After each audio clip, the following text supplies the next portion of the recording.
नमस्कार मित्रों, जैसा कि हम लोग दीनदयाल उपाध्याय गोरखपुर विश्वविद्यालय के बीएड जो सीबीसीएस पैटर्न लागू हुआ है उसके अंतर्गत बीएड थर्ड सेमेस्टर के विद्यालय इंटर्नशिप प्रारंभ हो गए हैं और बहुत ही जल्दी मिड टर्म एग्ज़ाम होंगे जो कि डिस्क्रिप्टिव मूड में होंगे।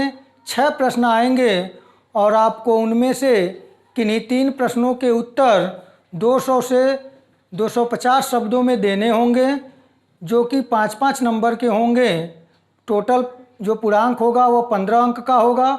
उसके पश्चात आप लोगों का इन टर्म एग्ज़ाम होगा जो कि ऑब्जेक्टिव मूड में होगा। तो आइए, जैसा कि हम लोग प्रारंभ किए हैं, इतिहास शिक्षण से संबंधित महत्वपूर्ण प्रश्नों को जो कि आपके इन टर्म और आपके मिड टर्म दोनों एग्ज़ामों में महत्वपूर्ण प्रश्न हैं। तो आइए बिना देर किए प्रारंभ करें और आपसे यह अनुरोध है कि यदि आप चैनल पर नए हैं तो अपने प्यार स्वरूप चैनल को लाइक, शेयर और सब्सक्राइब करें। तो आइए देखते हैं आज का जो टॉपिक हम लोग इतिहास शिक्षण यानी कि हिस्ट्री पेडागॉजी के अंतर्गत इतिहास शिक्षण का महत्व। इस महत्व से पहले हम लोग इतिहास का शाब्दिक अर्थ और इतिहास विषय पढ़ने से क्या इंक्रीज होता है, क्या क्या हम लोगों की जानकारी होती है, उन सब पर भी हम थोड़ी बहुत बात कर चुके हैं। आज हम लोगों का जो है वह इतिहास शिक्षण का महत्व है या उपयोगिता। इन दोनों से कोई भी प्रश्न अगर डिस्क्रिप्टिव प्रश्न आता है मिड टर्म के लिए वहाँ भी महत्वपूर्ण है और ऑब्जेक्टिव के लिए यानी कि जो इन टर्म होगा उसके लिए भी महत्वपूर्ण है। तो इतिहास शिक्षण का महत्व या उपयोगिता यह देखा जाए तो इतिहास विषय से हमें अतीत का ज्ञान होता है कि हम कैसे थे, क्या कारण था कि हम ऐसे हुए, इन सब की जानकारी, हमारे सांस्कृतिक धरोहरों की जानकारी इसी के अंतर्गत इसी विषय से प्राप्त होती है।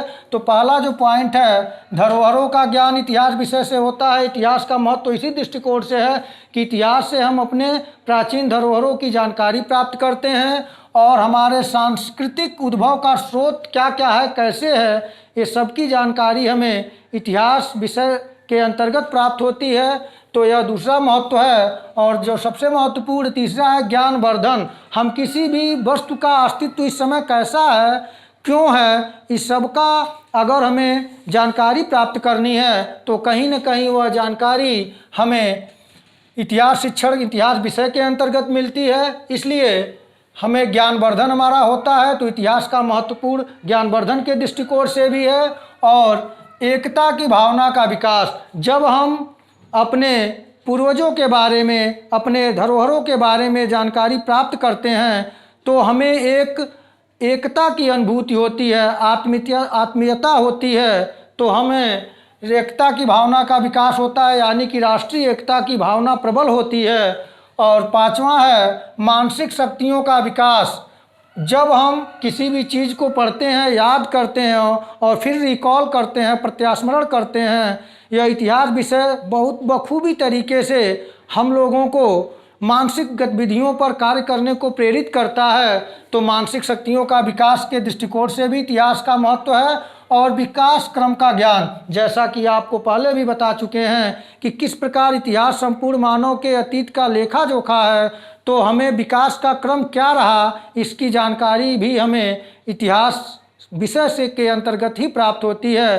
तो विकास क्रम के ज्ञान के दृष्टिकोण से भी इतिहास शिक्षण की उपयोगिता और महत्व है। अब आइए इतिहास शिक्षण के मूल्य पे बात करें। तो इतिहास शिक्षण के मूल्य पे बात करें तो हमें थोड़ा सा यह देखना होगा कि मूल्य क्या होते हैं। यह प्रश्न बहुत ही विवादित है। अनेक विद्वानों, शिक्षा शास्त्रियों, मनोवैज्ञानिकों ने अपने अपने तरीके से मूल्य को परिभाषित किया है। मैं आपको सिर्फ इतना बताऊंगा कि मूल्य जो होते हैं मानवीय आवश्यकताओं की पूर्ति करते हैं और मूल्य वह मानदंड होते हैं जो कि हम किसी उद्देश्यों की प्राप्ति के लिए जो अनुभव होता है वह हमारे मूल्य के रूप में होता है। तो आइए इतिहास शिक्षण के मूल्य देखें। तो इतिहास शिक्षण का पहला जो मूल्य है वो नैतिक मूल्य है, दूसरा सांस्कृतिक तथा सामाजिक मूल्य है, तीसरा नागरिक मूल्य है और चौथा राष्ट्रीय मूल्य है। यह जो नैतिक मूल्य है, हमें क्या करना चाहिए, क्या नहीं करना चाहिए, क्या नीति के अनुसार सही है ऐसे जो मानदंड है वो नैतिक मूल्य हैं। और इतिहास शिक्षण का जो पहला मूल्य है कि बालकों के अंतर्गत नैतिक मूल्य को विकसित किया जाए। दूसरा जो है सांस्कृतिक तथा सामाजिक मूल्य, जो हमारी सांस्कृतिक मानदंड है, सांस्कृतिक मूल्य हैं और सामाजिक मूल्य हैं, इनकी जो जानकारी होती है, इनका जो हम लोग क्रियान्वयन करते हैं, यह इतिहास शिक्षण के माध्यम से करते हैं। और इतिहास का अगला है जो तीसरा नागरिक मूल्य। नागरिक मूल्य आप जानते हैं कि एक योग्य नागरिक से ही योग्य राष्ट्र या देश का निर्माण होगा। तो इतिहास शिक्षण का यह बहुत ही महत्वपूर्ण मूल्य है कि हमें नागरिक मूल्य का बोध होता है। और चौथा है राष्ट्रीय मूल्य। हमें राष्ट्रीय मूल्य क्या है, हमारे क्या मानदंड हैं, ये इतिहास शिक्षण के अंतर्गत ही रखा जाता है। तो ये बहुत ही महत्वपूर्ण है। और पांचवा है और अंतिम है अंतर्राष्ट्रीय मूल्य। जैसा कि इतिहास की अवधारणाएं मैं बताया हूँ कि परिवर्तित होती रही, तो आज के युग में अंतर्राष्ट्रीयता की बोध की बात है। अंतर्राष्ट्रीय मूल्य क्या हैं, कैसे हैं, उन मूल्यों को आत्मसात करने की बात की जानकारी हमें इतिहास शिक्षण के अंतर्गत ही मिलती है। यह अंतर्राष्ट्रीय मूल्य भी इतिहास के अंतर्गत ही समाहित है, जो कि बहुत ही महत्वपूर्ण है। अब जैसा कि राधाकृष्णन महोदय ने इतिहास राष्ट्र की स्मृति शक्ति के रूप में परिभाषित किया है कि इतिहास जो है वो राष्ट्र की स्मृति शक्ति है या स्मरण शक्ति है। ये हमारे द्वितीय राष्ट्रपति सर्वपल्ली राधाकृष्णन महोदय का स्टेटमेंट है। तो ये भी याद कर लें, हमें लिखते समय याद आ गया तो मैं कहा एक प्रश्न आपका तैयार हो सकता है कि राधा की निम्न में से किसकी परिभाषा करके जो इन टर्म में पूछा जाएगा, और यदि अवधारणा अर्थ बताना होगा वहाँ जब आप मिड टर्म में परिभाषित करेंगे इतिहास को, तो सर्वपल्ली राधाकृष्णन जी का यह स्टेटमेंट जो है इतिहास राष्ट्र की स्मृति शक्ति है, इसे तैयार कर लें, ये भी एक महत्वपूर्ण है। और एक पुस्तक का नाम है टीचिंग ऑफ हिस्ट्री, यह प्रोफेसर घाटे की पुस्तक है। यह जो ऐतिहासिक शिक्षण, इतिहास शिक्षण के मूल्य से संबंधित यह पुस्तक है टीचिंग ऑफ हिस्ट्री, प्रोफेसर घाटे की है। इसे भी आप तैयार कर लें, इंटर मिड टर्म दोनों के लिए महत्वपूर्ण है। अब आइए इतिहास शिक्षण के उद्देश्य पे बात करें, क्योंकि हम जानते हैं कि भारत हमारा 1206 से ही इस्लाम के शिकंजे में आ गया। उसके पश्चात पुनः थोड़ा बहुत व्यवस्था 1526 में बाबर के आने के बाद मुग़लों का यहाँ पे आधिपत्य हुआ, और मुग़लों के पतन के पश्चात अंग्रेजी ईस्ट इंडिया कंपनी ने भारत पर शासन किया। उसके पश्चात जो हमारे देश आज़ाद हुआ 15 अगस्त 1947 को, उसके पश्चात जो विश्वविद्यालय शिक्षा आयोग बनाया गया, जिसे राधाकृष्णन आयोग के नाम से जाना जाता है, उसमें भी हमारे जो उद्देश्य हैं, राष्ट्र के उद्देश्यों का निर्धारण, विश्वविद्यालय के उद्देश्यों का निर्धारण किया गया। उसी के तत्पश्चात माध्यमिक शिक्षा आयोग 1952-53 आया, जिसे मुदालियर कमीशन के नाम से हम जानते हैं। तो मुदालियर कमीशन यानी कि माध्यमिक शिक्षा आयोग ने जो इतिहास शिक्षण के उद्देश्य बताए हैं वो आपके सम्मुख हैं। पहला महत्वपूर्ण उद्देश्य बताया गया लोकतांत्रिक नागरिकता का विकास, दूसरा है नेतृत्व का विकास, तीसरा है व्यक्तित्व का विकास, चौथा है चरित्र निर्माण, पांचवा है व्यावसायिक कुशलता का विकास, और छठा है राष्ट्र का उत्थान। यानी कि माध्यमिक शिक्षा आयोग या कहे मुदालियर आयोग ने जो इतिहास शिक्षण का उद्देश्य निर्धारित किया वह आप मूल्यों से भी देख सकते हैं। जो अंतर्राष्ट्रीय मूल्य है लोकतांत्रिक या लोकतंत्र, पूरे वैश्विकरण में लोकतंत्र इस समय मजबूत शासन व्यवस्था है और लोकप्रिय भी है। जैसा कि अब्राहम लिंकन का स्टेटमेंट भी बार बार परीक्षा में पूछा जाता है कि लोकतंत्र जनता द्वारा जनता के लिए किया गया शासन है। यह परिभाषा भी आप याद रखें, अमेरिका के प्रसिद्ध राष्ट्रपति अब्राहम लिंकन महोदय का है। उसी तरह से इतिहास शिक्षण का माध्यमिक शिक्षा आयोग ने जो उद्देश्य निर्धारित किए इतिहास शिक्षण के, वे हैं लोकतांत्रिक नागरिकता का विकास, नेतृत्व का विकास, व्यक्तित्व का विकास, चरित्र का निर्माण, व्यावसायिक कुशलता का विकास और राष्ट्र का उत्थान। तो यह माध्यमिक शिक्षा आयोग के अंतर्गत अगर कोई प्रश्न आपसे मिलता है तो आप अगर पूछा जाता है कि माध्यमिक शिक्षा आयोग के ने इतिहास शिक्षण के क्या उद्देश्य निर्धारित किए हैं, तो इनको आप तैयार कर लेंगे। यह 6 महत्वपूर्ण उद्देश्य जो माध्यमिक शिक्षा आयोग ने तैयार किया था, बताया था। अब आइए शैक्षिक यहाँ पे इतिहास शिक्षण के उद्देश्य देखे हैं, तो हम शैक्षिक उद्देश्यों का वर्गीकरण देख लें। शैक्षिक उद्देश्यों का वर्गीकरण बीएस ब्लूम ने किया था कि सीखने वाले के लिए यानी अधिगमकर्ता के शैक्षिक उद्देश्यों की प्राप्ति कैसे होगी। इस संबंध में बीएस ब्लूम ने सर्वप्रथम 1956 ईस्वी में, जिसे कि इंग्लिश में हम लोग ब्लूम की टैक्सोनॉमी के नाम से जानते हैं, ब्लूम्स टैक्सोनॉमी, तो उसके विषय में थोड़ा जिक्र कर लें। और जब मैं आपको फर्स्ट पेपर में ब्लूम टैक्सोनॉमी पढ़ाऊंगा तो बेहतर तरीके से उसको डिफाइन करूंगा। आज सिर्फ आपको ये बताऊंगा कि अगर प्रश्न बनता है कि शैक्षिक उद्देश्यों का वर्गीकरण किसने किया, तो बीएस ब्लूम महोदय ने किया सर्वप्रथम। और कब किया, तो 1956 ईस्वी में किया।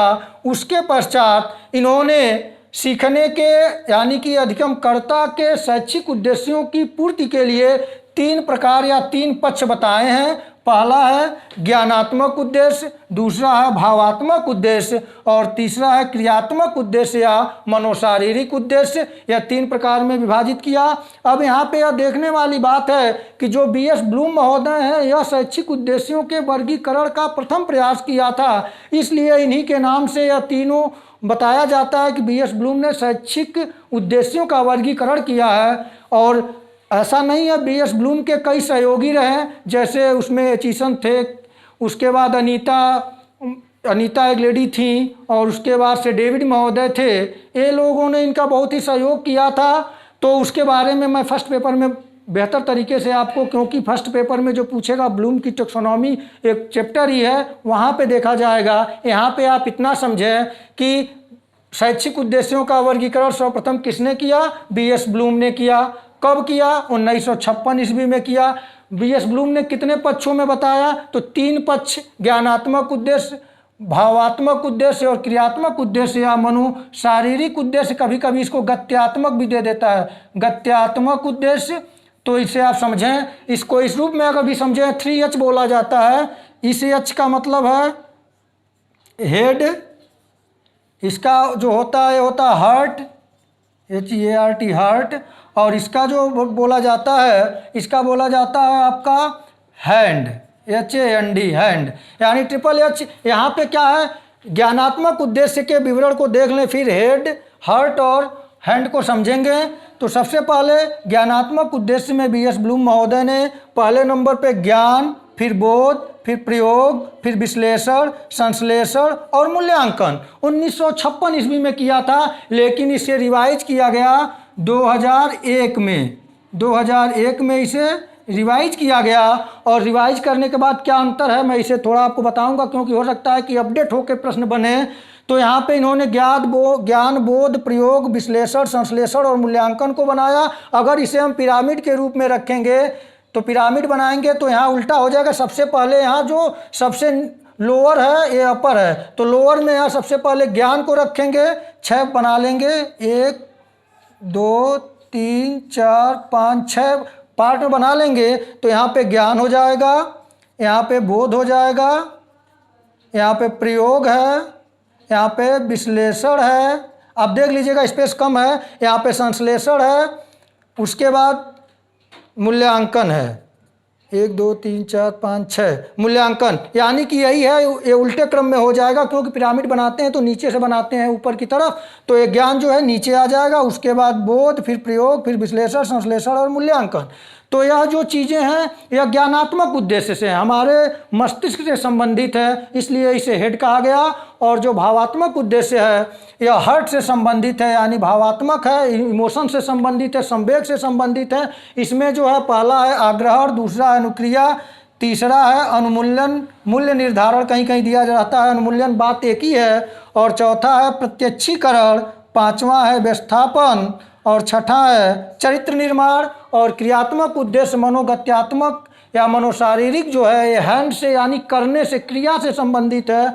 इसमें उद्दीपन या उत्तेजना है, कार्रवाई है, नियंत्रण है, समायोजन या समन्वय है, स्वाभाविकरण है, और आदत पड़ना व कौशल। यानी कि यह ब्लूम की टैक्सोनॉमी जो है वह 3 प्रकार में, इन्होंने 3 पक्ष शैक्षिक उद्देश्यों की पूर्ति के लिए बताए हैं। पहला है ज्ञानात्मक, दूसरा भावात्मक, तीसरा क्रियात्मक। इसे आप तैयार करें। और 2001 में जो किया गया इसमें यही चीज़ जो है यह संज्ञा के फॉर्म में था, संज्ञा के फॉर्म में था, इसे क्रिया के रूप में कर दिया गया। और इसमें एक और महत्वपूर्ण चेंज जो हुआ, संश्लेषण को 6ठे नंबर पर कर दिया गया, यानी कि मूल्यांकन के जगह पे, और मूल्यांकन को संश्लेषण के जगह पे कर दिया गया 5वें नंबर पे। ये चेंज किया गया, तो आप इसे तैयार करें, समझ लें, और उसके बाद भावात्मक उद्देश्य में वही बने रहे और क्रियात्मक मनोगत शारीरिक उद्देश्य में वही बने रहे। लेकिन यहाँ पे जो चेंज हुआ है इसे आप समझें, और फर्स्ट पेपर में बेहतर तरीके से इसको ब्लूम की टैक्सोनॉमी ही जब सिर्फ पढ़ाऊँगा तो बताऊँगा। यहाँ इतिहास शिक्षण, इतिहास पैडागॉजी के अंतर्गत मैं यह बताने का प्रयास किया कि इतिहास शिक्षण का महत्व उपयोगिता से प्रश्न बनेंगे, तो आप इन चीज़ों को तैयार कर लें। स्क्रीनशॉट लेना हो तो स्क्रीनशॉट ले लें, इसे तैयार कर लें कि इतिहास शिक्षण में आपसे महत्वपूर्ण प्रश्न यहाँ से बनेंगे और 100% बनेंगे। इस तरह भी बन जाते हैं कि कौन सा निम्न में से ज्ञानात्मक उद्देश्य में है या कौन किस क्रम पे है। अगर लेटेस्ट पूछता है तो आपको यहाँ थोड़ा सा सावधानी बरतनी है कि मूल्यांकन जो है, मूल्यांकन 5 नंबर पे हो गया है संश्लेषण के जगह पे, और संश्लेषण चला गया है 6 नंबर पे, और उसको वहाँ चला गया है संश्लेषण। तो यह चेंज 2001 में हुआ है, और जो पहले अगर ब्लूम के अनुसार था जो यही था। तो मित्रों, आज हम लोग इतना प्रयास किए, छोटा सा प्रयास मेरा है, आप लोग भी मेरा सहयोग करते रहें लाइक शेयर और सब्सक्राइब के माध्यम से। फिर अगले महत्वपूर्ण टॉपिक को पढ़ाकर इतिहास शिक्षण के बाद मैं सिविक्स शिक्षण को लेकर आऊँगा। तब तक के लिए नमस्कार।